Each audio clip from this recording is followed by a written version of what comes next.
নমস্কার। বিধাননগর পুলিশের পক্ষ থেকে আমি সাব ইন্সপেক্টর শঙ্কর ঘোষ দস্তিদার। নমস্কার, আমি sub inspector Subhendu Mukherjee, Bidhannagar police কমিশনারেটের পক্ষ থেকে আপনাদের সবাইকে স্বাগত জানাই। বিধাননগর পুলিশ কমিশনারেটের অন্তর্গত থানাগুলি এবং এসওজি সেলের যৌথ উদ্যোগে বিগত 15-20 দিন যাবৎ একটি স্পেশাল অপারেশনের মাধ্যমে আমরা প্রায় 1000-এরও বেশি মোবাইল ফোন উদ্ধার করতে সক্ষম হয়েছি। যে ফোনগুলি উদ্ধার হয়েছে সেই ফোনগুলোর ডেসক্রিপশন আমি দিচ্ছি, কোন কোন থানা কতগুলো ফোন উদ্ধার করেছে।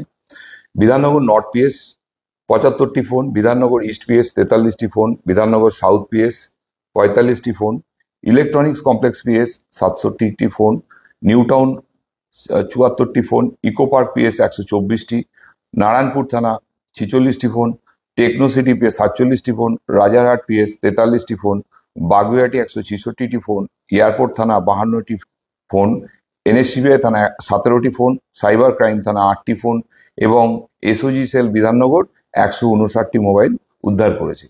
যে ফোনগুলো উদ্ধার হয়েছে সেগুলোর এবার আমি ডেসক্রিপশন দিচ্ছি। এর মধ্যে রয়েছে 15টি আইফোন, 170টি স্যামসাং ফোন, ওয়ানপ্লাস 28টি ফোন, ভিভো 195টি ফোন, রিয়েলমি 132টি ফোন, ওপো 128টি ফোন, রেডমি 120টি ফোন এবং 208টি অন্যান্য মডেলের ফোন আছে।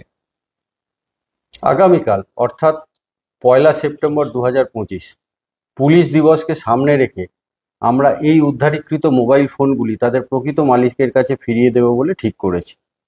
ইতিমধ্যেই সমস্ত থানা মারফত উদ্ধারীকৃত ফোনগুলির প্রকৃত মালিকদের জানিয়ে দেওয়া হয়েছে যে কখন কোথায় তাদেরকে ফোনগুলো হস্তান্তর করা হবে।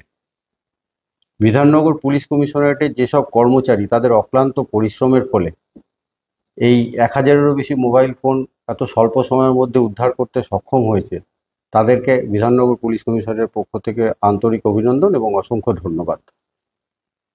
আমাদের এই প্রয়াস আগামী দিনেও চালু থাকবে এবং আমরা আশাবাদী যে আগামী অল্প কিছুদিনের মধ্যেই আমরা বাকি ফোনগুলিও উদ্ধার করতে সক্ষম হব। ধন্যবাদ।